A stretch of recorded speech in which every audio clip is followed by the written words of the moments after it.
E aí galera, beleza? Tô aqui, como eu te prometi, para te apresentar um vídeo sobre os temas mais importantes ali de atualidades na nossa parte, a nossa parte mais recente, né? Descolonização da África, América Latina no século XX, o final da Guerra Fria, aquelas guerras do Iraque e tal. Então eu resolvi fazer um vídeo para reforçar esse teu conteúdo, porque isso cai bastante em prova e muita gente não dá bola para esses assuntos, mas são extremamente importantes. Então, acompanha aí o teacher e nós vamos te preparar para essa prova, tanto do Enem quanto do PAV, que são provas bastante complicadas e que nós estaremos preparados. Tu sabe disso? Tu sabe disso? Bom, aqui nós temos um mapa, ó, que te mostra a independência, as datas de independência de vários países. Vamos perceber aqui, ó, a Argélia, ó, ele coloca a Guerra da Argélia entre 1954, alguns autores consideram 56, e 62, aqui o Egito, ó, 1922, a Líbia, 1951. Nós temos aqui a África do Sul, 1961, que na verdade é uma data controversa, nós vamos ver, tá? Dentre outros países aqui, tá? Que, se for interessante, a gente vai falar. Nós temos, né, então esse mapa que está em espanhol, porque os mapas em português não são muito bons, e eu não sei fazer mapa nenhum. Vamos lá então. Bom, até 1955 havia no continente africano apenas 5 países independentes: Egito, Líbia, Libéria, Etiópia e África do Sul. Apenas 5. A partir de então, começaram a se desenvolver mais intensamente movimentos de cunho nacionalista que visavam a independência e que obrigavam os colonizadores europeus a fazerem inúmeras concessões. Com o resultado, o número de estados independentes cresceu rapidamente, saltando para 26 no final de 1960 e para 37 em 1965. Em 1958, os estados africanos independentes se reuniram em Gana na primeira Conferência dos Estados Africanos Independentes. No encontro, lançaram as bases para a Organização dos Estados Africanos, criada em 1963. Por que as independências do continente africano começaram a se acelerar a partir de meados da década de 50? Qual é o contexto disso? O contexto é a Guerra Fria. Não se esqueçam que a Guerra Fria é uma disputa de ideologia, de território econômico entre Estados Unidos, principalmente representando o capitalismo, e a União Soviética representando o socialismo. Nesse contexto, é muito complicado nessa descolonização, nessas independências da África ou da Ásia mesmo, né? Os Estados Unidos e a União Soviética tomaram uma postura muito decisiva. Até a União Soviética, tudo bem, porque ela não tem muito a perder nesses continentes que eram mais pró-capitalistas. Mas os Estados Unidos, sim, se eles tomarem uma posição muito forte defendendo o colonizador ou as lutas de independência, ele é capaz de perder um lado ou outro. Mas, nesse contexto, né, o grande interesse dos Estados Unidos era ponderar e, se possível, contribuir para as independências, porque é vantagem para eles.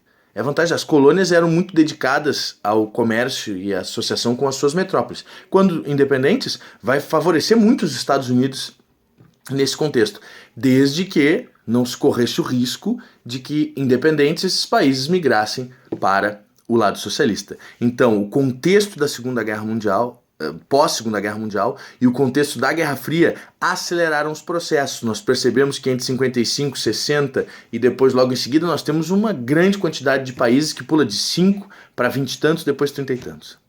Tá? Argélia. Argélia, vamos voltar aqui, só para vocês olharem, ó, no norte da África, tá? É um país árabe, de população árabe, tá? Que foi ocupado pela França ainda no início do século XIX, na primeira metade do século XIX. O idioma árabe foi sendo substituído pelo francês, isso é uma característica dos colonizadores, não só franceses, mas também franceses, né? E uma pequena elite francesa dominava a colônia. Em determinado momento, a Argélia passou a ser vista quase como uma extensão do território francês, claro que privilegiando apenas essa elite francesa e aqueles argelinos que se identificavam, que aceitavam essa dominação.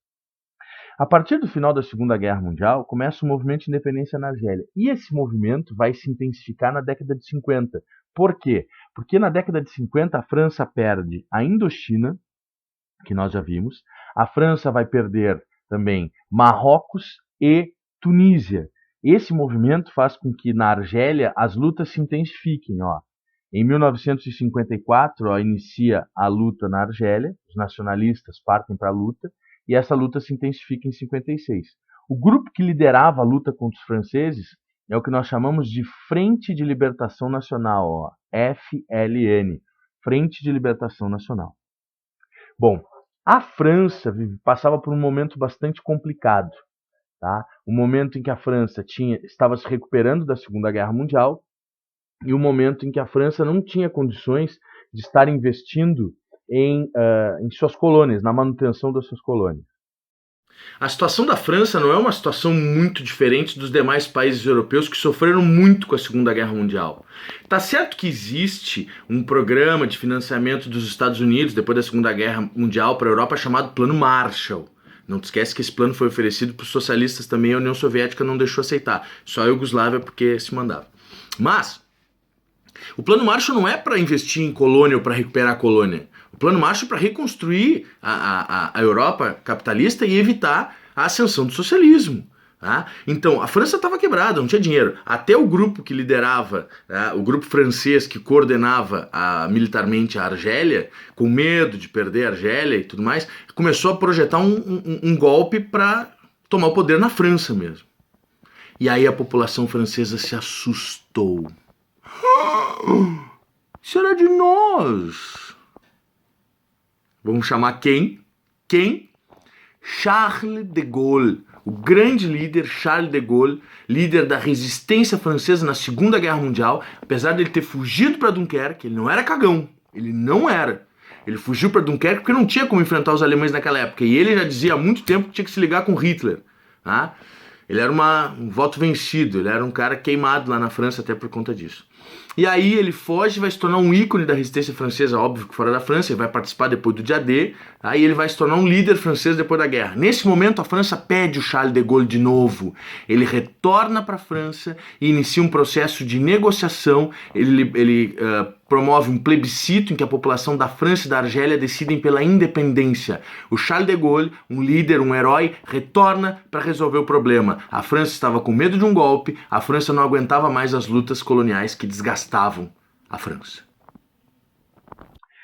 Consultando a população, então, através de plebiscito, população da Argélia e da França, né, de Gaulle começa as negociações com os argelinos, e o que terminará com a independência da Argélia em 1962, ou seja, apesar de ter guerra e apesar da França não suportar a guerra e apesar de uma tentativa de golpe por parte, né, das próprias tropas francesas, alguns autores chamam esses franceses que defendiam a manutenção da Argélia de pés negros, né?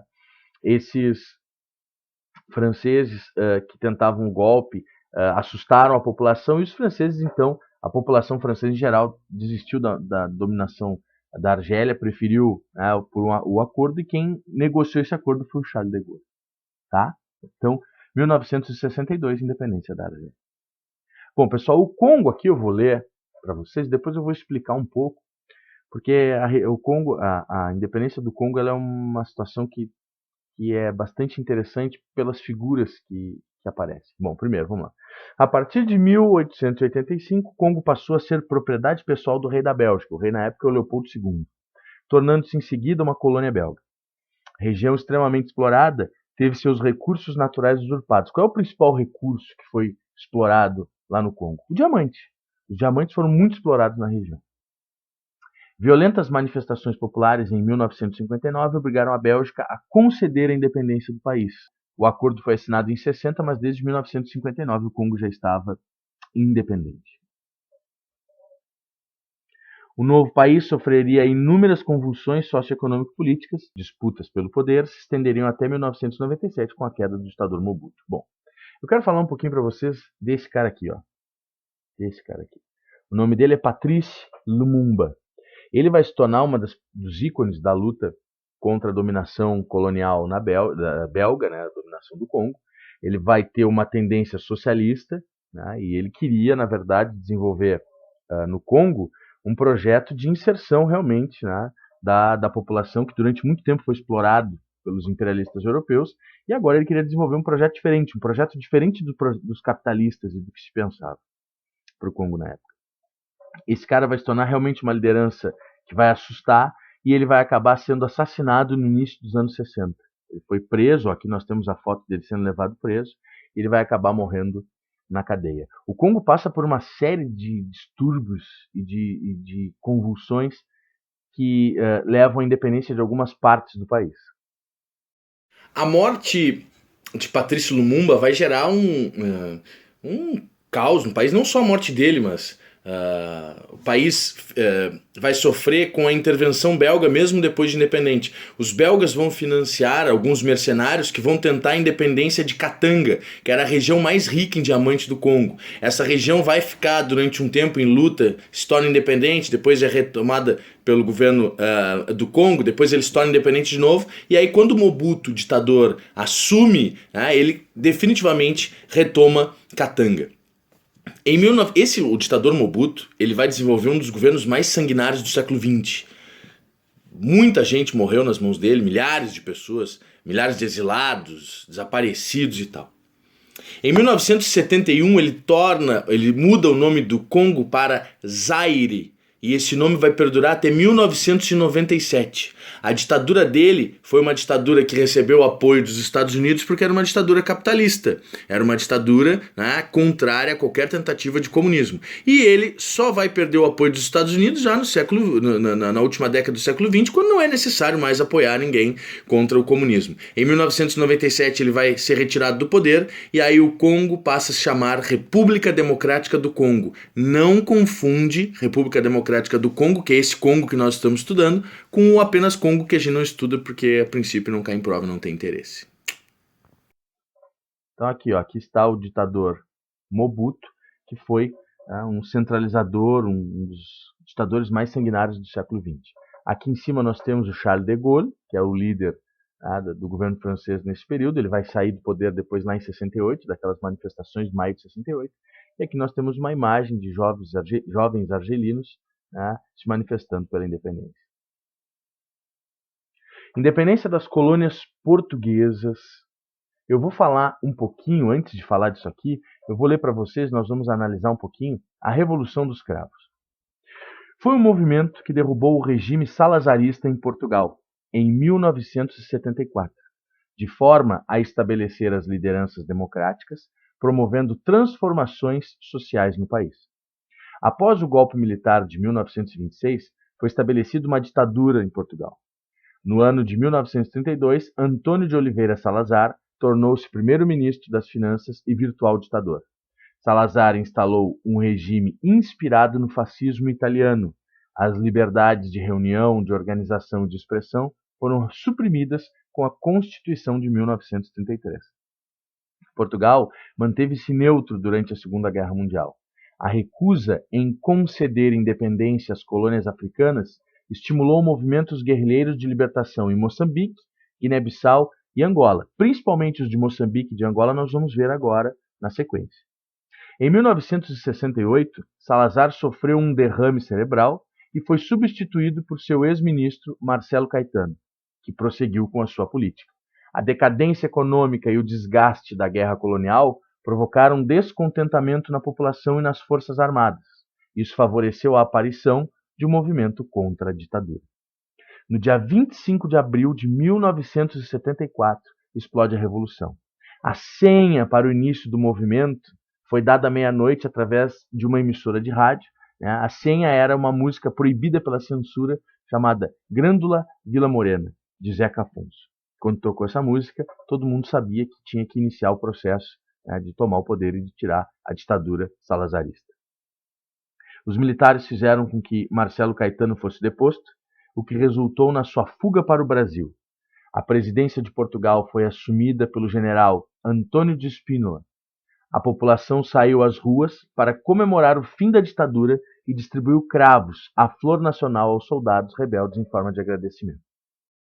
Bem, pessoal, a Revolução dos Cravos é uma luta em Portugal contra a ditadura de Salazar, uma ditadura que mantinha uma estrutura econômica arcaica, baseada na exploração colonial, com guerras caras, muito mais caras do que o lucro que as colônias poderiam dar. E Portugal não era aceito na União Europeia, por exemplo, porque tinha um governo ditatorial. E uma das questões necessárias para que um país ingressasse na União Europeia era que fosse uma democracia. Somente em 1981, Portugal e Espanha, que tiveram ditaduras que acabaram mais ou menos na mesma época, conseguiram ingressar na União Europeia. Ou seja, economia atrasada, governo centralizador, guerras coloniais.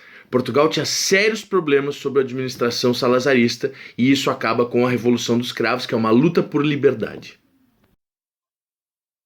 Bom, vamos então analisar aqui, né, para ver cada um dos casos importantes da independência das colônias portuguesas, que são uma das características e que cai muito em prova de vestibular. Eu peço para que vocês tenham bastante atenção, principalmente para a prova da Católica, tá, que é uma prova que cai, e para o PAV. O PAV, eles adoram cobrar esse tipo de questão no PAV. Às vezes eles te perguntam que país africano era colonizado por qual europeu, eu te coloco lá, Angola era colônia de quem? Ou Portugal tinha quais colônias, por exemplo, tá?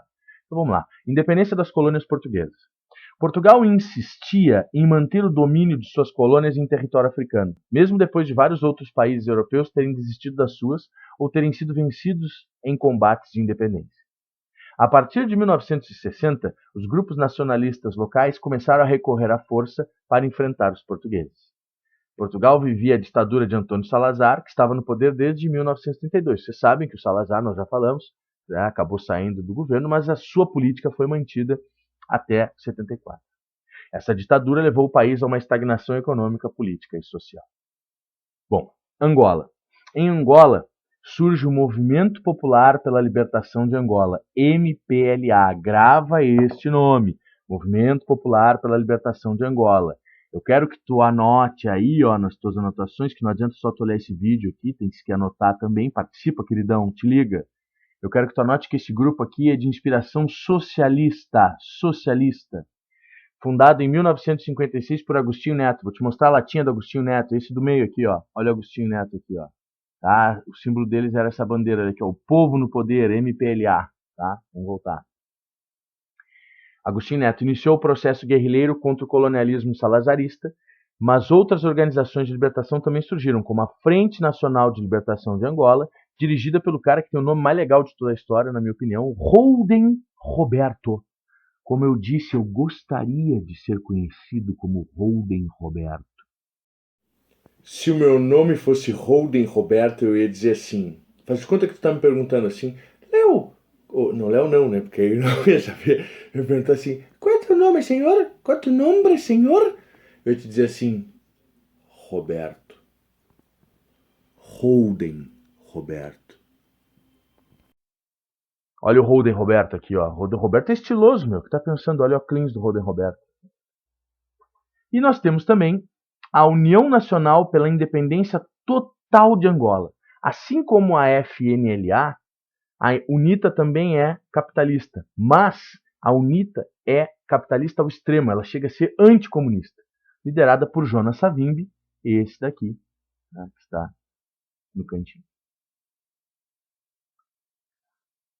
Neste contexto de luta contra Portugal, Portugal está enfraquecendo, a economia portuguesa está com seríssimos problemas, né?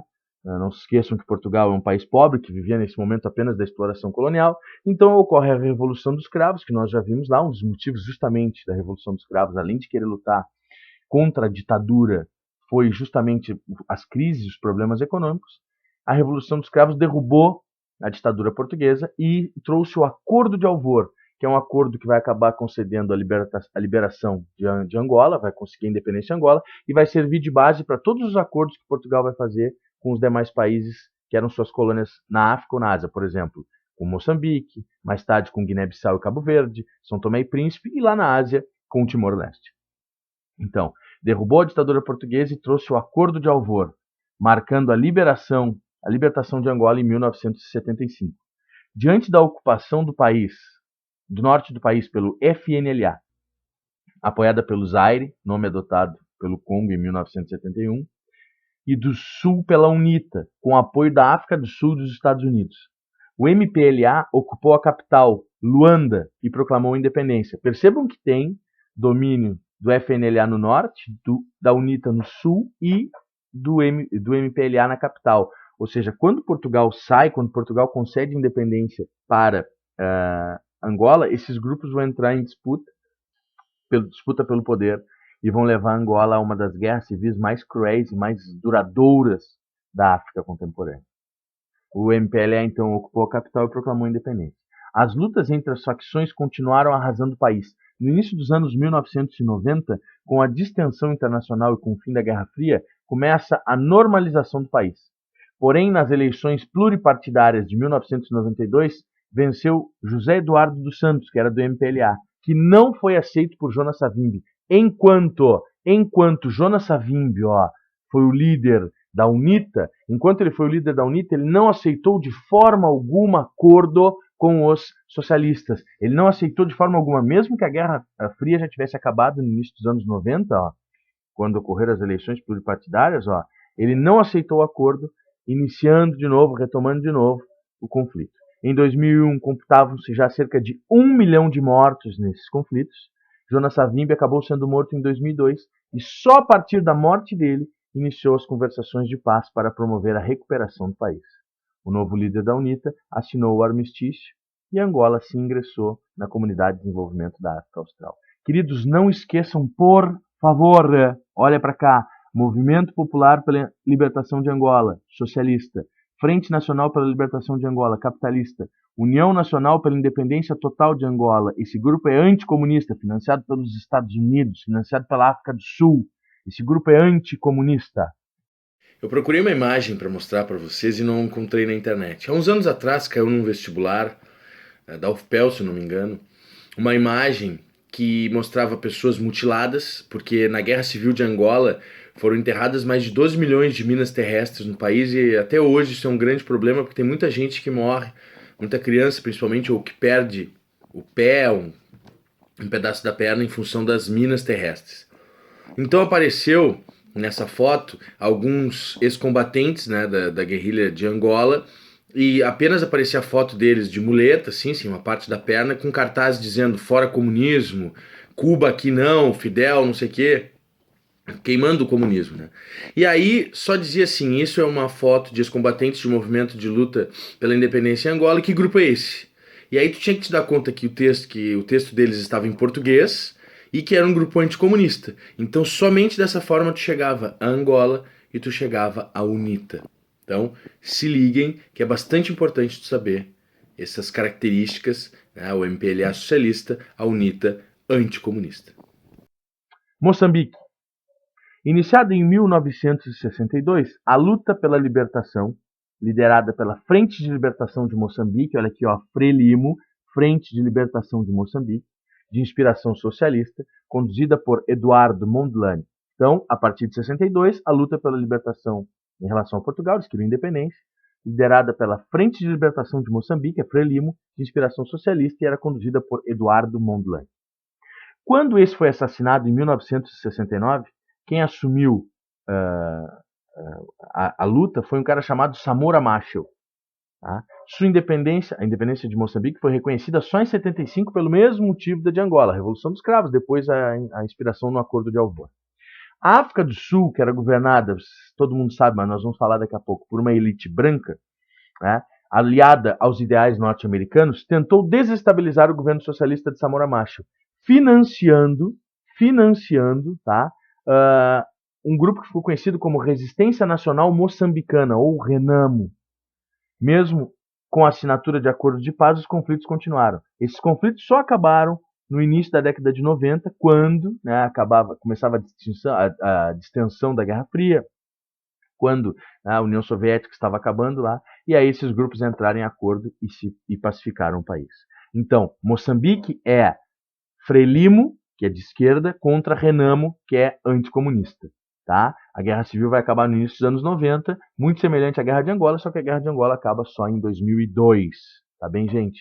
Então aqui, a UNITA, grupo do Jonas Savimbi, e aqui é a bandeira da UNITA, que é a bandeira do MPLA, do Agostinho Neto. Tá bem? Vamos lá. Revolução dos Cravos nós já vimos. Genocídio em Ruanda. Vamos lá. O processo de dominação alemã na região, que atualmente corresponde a Ruanda, teve início na segunda metade do século XIX. Não esqueçam que em 1885 foi realizada a chamada Conferência de Berlim, lá na Alemanha, tá? E essa Conferência de Berlim determinou a divisão da África, que foi dividida no mapa pelos países europeus, e para a Alemanha, dentre outras colônias, coube Ruanda. Tá? Quando a Alemanha foi derrotada na Primeira Guerra Mundial, ela teve que entregar a Ruanda, assim como todas as outras colônias. A Alemanha, pelo Tratado de Versalhes, não esqueçam, o Tratado de Versalhes, ela perde todas as suas colônias. A Bélgica assumiu o controle de Ruanda, a França vai assumir o controle do Congo alemão, que não existe só o Congo belga. O Congo belga vai virar depois República Democrática do Congo. Tá? O outro, que é apenas Congo, era que a França tinha cedido para a Alemanha lá na questão marroquina, e aí depois a França pegou de volta. Tá? Então a Alemanha perde todas as suas colônias. E o Ruanda ela perde especificamente para a Bélgica.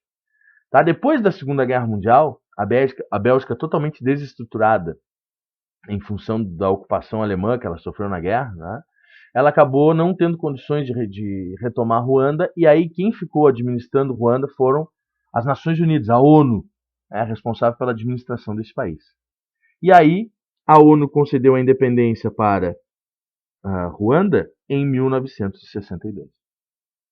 Ruanda é um país marcado pelos conflitos entre os dois grupos étnicos, os Hutus, 90% da população, percebam aqui, né, a imagem, os Hutus são estes que têm um tipo étnico, um tipo físico um pouco mais baixo do que os Tutsis e com a pele um pouco mais escura. E os Tutsis, representando aqui também uma minoria, né, no país, um pouco mais altos e com a pele um pouco mais clara. Esses são os dois principais grupos étnicos de Ruanda nesse período. Então, durante o processo de colonização belga, os Tutsis, esse grupo aqui, recebeu privilégios dos belgas, mesmo sendo minoria, e era muito comum isso por parte dos colonizadores, eles fazerem acordos com minorias para dominar a maioria. Tá? Então, eles escolheram os Tutsis para formar uma espécie de governo colonial, um governo fantoche, que era comandado pela Bélgica e tal, mas que gerou uma grande instabilidade, uma grande rivalidade entre esses grupos que já eram, né, rivais, mas isso potencializou muito ainda as disputas entre eles. A maioria Hutu ficou excluída no processo socioeconômico. No entanto, em 59, os Hutus se revoltaram contra a condição em que estavam e assumiram o poder em 61. Esse fato proporcionou o início da perseguição aos Tutsis, que se agravou em 94. Por quê? Porque em 61, logo após o início das perseguições, ocorreu uma estabilização. A ONU ajudou a estabilizar a região, os Tutsis foram colocados no poder e tal. Em 94, os Hutus retomaram o poder e iniciaram um dos maiores massacres do final do século XX. Mais de 1 milhão de pessoas foram mortas no massacre de 94. A esmagadora maioria das vítimas desse massacre eram Tutsis. Vocês percebem na imagem aqui, que é uma imagem impactante, pedaços de pessoas mortas, atiradas ali, um jovem, né, soldado Hutu, aparecendo na foto juntamente ali, né, com os corpos, que é uma imagem tremenda, é uma imagem muito forte, e as imagens relacionadas ao genocídio em Ruanda são muito fortes. Então, em 1994, os Hutus tomaram o poder, iniciaram um massacre contra o seu grupo rival, né, os Tutsis, e aqui eu te indico ver o filme Hotel Ruanda, um filme muito bom para entender perfeitamente como é que funcionou esse massacre aqui, e depois, com o apoio, né, da ONU, com o apoio dos Estados Unidos, que armaram os Tutsis, eles conseguiram retomar o poder e o massacre acabou. Um dos maiores massacres do final do século XX, mais de 1 milhão de mortos. Os Tutsis foram massacrados em grande maioria, cerca de 90% desse 1 milhão foi de Tutsis, que foram mortos, foram perseguidos quando os Hutus chegaram ao poder em 1994. A ONU não pode interferir militarmente nos países. Ela pode ocupar para fazer um processo de paz, mas não interferir de um lado ou de outro. A ONU tem que ser neutra. Quem pode interferir são outras organizações como a OTAN, assim, a ONU não. E mesmo com ordens para não interferir, alguns soldados da ONU acabaram ajudando os Tutsis a fugir. Os Estados Unidos ajudaram o governo, os Tutsis a retomar o governo, armando eles, para acabar com o genocídio que é, sem sombra de dúvida, um dos maiores do século XX, com certeza do final do século XX é o maior. África do Sul. Vamos voltar lá no mapinha. Ó, se tu olhar nesse mapa, ó, a África do Sul aparece como data de independência em 1961. A questão da África do Sul é o seguinte: em 1910, a África do Sul conquistou autonomia em relação ao governo britânico, a uma autonomia política, com direito a ter o seu primeiro-ministro, mas o chefe de Estado da África do Sul continuava sendo o rei da Inglaterra. Tá? Então, a África do Sul fazia parte da comunidade britânica, mas tinha um governo político autônomo, assim como parecido o processo do Canadá, da Austrália.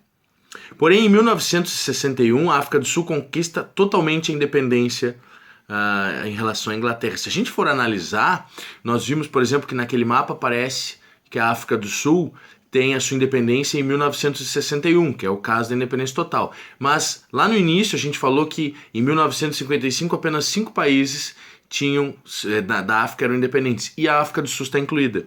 Então a África do Sul tinha uma autonomia desde 1910, mas a sua independência total é a partir de 1961. O país mais rico e desenvolvido do continente africano era governado por uma minoria de descendentes holandeses e ingleses que colonizavam a região. A partir de 1911, essa elite impôs uma série de leis que garantiam seu domínio sobre a população negra. Em 1948, passou a vigorar oficialmente o apartheid. O regime negava direitos civis aos negros e impedia que eles fossem proprietários de terra. O apartheid é um regime de segregação racial, apartheid quer dizer separação, que determinava que brancos e negros deveriam estudar em escolas diferentes, deveriam frequentar bairros diferentes, deveriam ter imposições legais diferentes, mas só os brancos tinham direitos civis, tá? Direitos políticos principalmente. Então, o apartheid ele é uma coisa que está na contramão da história.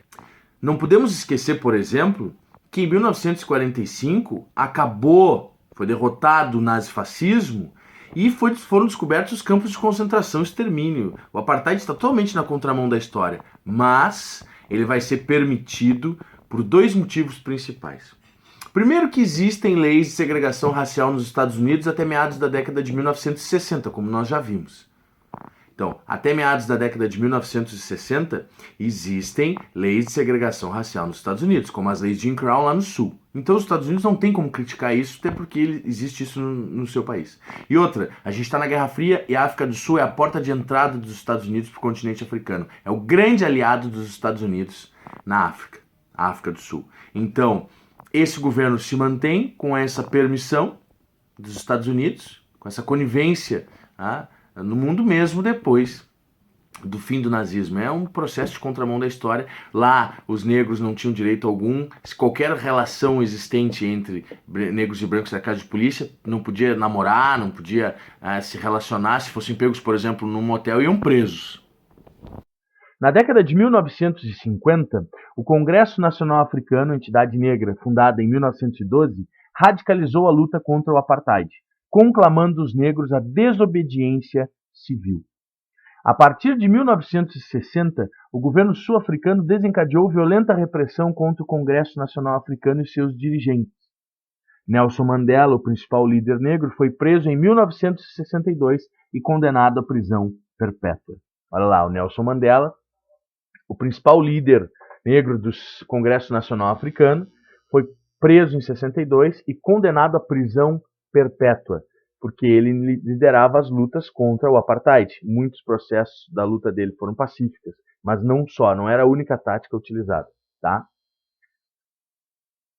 A luta dos negros ganhou força com o apoio crescente de muitos países da opinião pública mundial, o que levou o regime racista da África do Sul ao isolamento diplomático. Quando na década de 60 as leis de Jim Crow são eliminadas lá nos Estados Unidos, os negros são inseridos no processo social. E quando a Guerra Fria começa a acabar e os Estados Unidos não têm mais tanto necessidade da aliança da África do Sul, e até porque com o fim da Guerra Fria os Estados Unidos aparecem como grande superpotência, ninguém sabia que o mundo ia se tornar multipolar. Os caras acreditavam que os Estados Unidos agora ia ser a grande potência mundial e eles tinham que passar a ideia de que o bom venceu, o mocinho venceu. Então eles começam a criticar modelos políticos como o apartheid na África do Sul, por exemplo. Então, sem apoio internacional, sem nenhum tipo de simpatia no mundo inteiro e com a crítica, inclusive, da mídia e da opinião pública, o apartheid não tinha mais como se sustentar. Pressionado por todos os lados, o governo sul-africano teve de fazer concessões e, a partir de meados da década de 1980, começou a desmontar o apartheid. Em 1990, Mandela foi libertado e 3 anos depois dividiu com o presidente da África do Sul da época, o de Klerk, o Prêmio Nobel da Paz. Olha lá, ó. O Mandela e o de Klerk recebendo o Prêmio Nobel da Paz. Obviamente o Mandela é o protagonista aqui e o de Klerk aparece como um coadjuvante mais para dar a ideia da participação também dos brancos nesse processo de abertura, tá? Mas o grande ícone desse processo, o grande líder desse processo, o cara que realmente conseguiu evitar que depois do fim do apartheid que os negros partissem para uma revanche contra os brancos foi Nelson Mandela, com certeza. Em 1994, Mandela foi eleito presidente da África do Sul e governou o país até 1999, quando tomou posse seu sucessor, Thabo Mbeki. Tá bem, gente? Nelson Mandela, apartheid, África do Sul, não esqueça. Com as independências, a realidade africana não mudou muito. Uma elite agora local possui o poder. A agricultura continua voltada para a exportação. Os setores fundamentais da economia, petróleo, minérios e diamantes, permanecem sob o poder das empresas estrangeiras e disputas por riquezas e rivalidades tribais passaram a alimentar guerras intermináveis. Guerra civil, pobreza, os maiores índices em relação a questões negativas, por exemplo, a região onde tem mais doenças, onde morrem mais crianças recém-nascidas, onde os índices de analfabetismo são maiores, a África tem sérios índices muito altos de coisas negativas. Tudo isso é uma consequência do imperialismo, das guerras civis, da construção de fronteiras sem levar em consideração os povos que viviam lá.